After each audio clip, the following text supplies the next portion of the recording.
Meron pa na nagtanong sa akin. Tanong siya kung paano daw magkabit ng outdoor.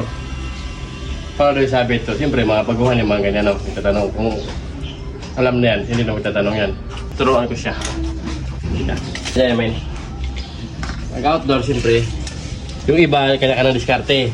Kinukuha nila gitna, di ba? Ang sa akin, dahil sa akin ka nagtanong, diskarte ko yung susundan natin. Dulo-dulo. Ito, pakita mo rin. Dulo nito, tapos dulo nito. Kabila. So, 62. Height. Pag mayroon ng mga bubong sa ibabaw, kuha na ng height. So, kung open, hindi mo na kailangan kuhanan yan.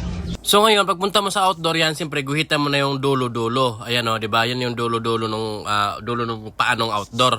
So depende yan sa area ng pagkakabitan ng customer. Basta lagi nung kukunin nung dulo-dulo. Kung halimbawa, meron siyang kisame sa ibabaw o kaya bubong, sukatan na talaga yung pinakapaan niya.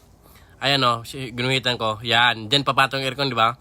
So ang gagawin nyo, guhitan niyo siyang pa ganun. Pero bago nyo markahan guys, double check nyo talaga yung pinakapaan niya kung pantay ba. Kasi minsan may nakahaat. Pataas kasi straight dito, sumasayad na sa dance spot yung isang bakal. So inangat natin siya. Ayan.